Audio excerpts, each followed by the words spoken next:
Nelson Mandela, gardener of his soul. Nelson Mandela was more than a political leader. He was a master of the human soul. Beyond the facts of history, books is a blueprint for living a wholesome and prosperous life. To understand his triumph, we must look at the mental framework that turned a prisoner into a model individual. Scene 2. The choice of courage. Mandela taught us that courage is not the absence of fear. It is the triumph over it.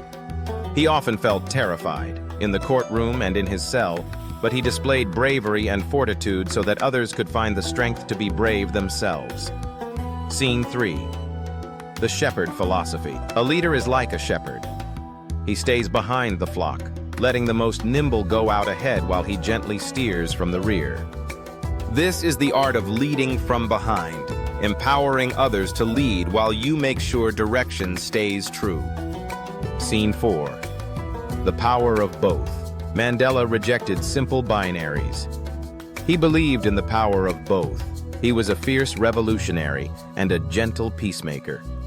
He was a royal prince and a man of the people. He remained unwavering in his principles, but incredibly pragmatic in his tactics.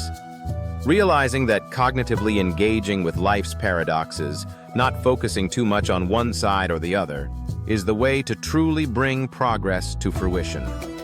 Scene 5. Cultivating the garden. Even in the harshest prisons, Mandela found a way to cultivate peace. On a concrete roof, he tended a garden in oil drums. He famously said, "A garden was one of the few things in prison that one could control." Scene 6. The soil of leadership. In a garden, you don't blame a plant if it doesn't grow. You look at the soil and the water. Mandela applied this to humanity.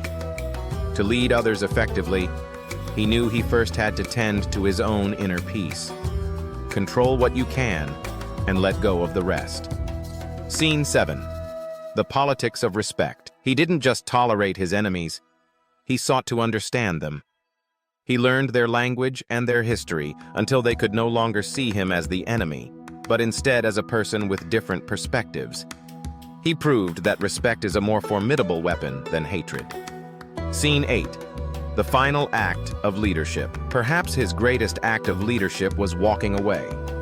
By serving only one term as president, he proved that the mission is always bigger than the man. He renewed the cycle of power to ensure the progress of a nation. By allowing room for new visionaries to prosper their aspirations and being the beloved public figure he was, he purposely chose to solidify the groundwork for succession. Scene 9. The saint who keeps trying. The story of Mandela isn't one of perfection, but of persistence and resilience. As he once said, "I am not a saint, unless you think of a saint as a sinner who keeps on trying." Today, find your garden and decide how you should tend it.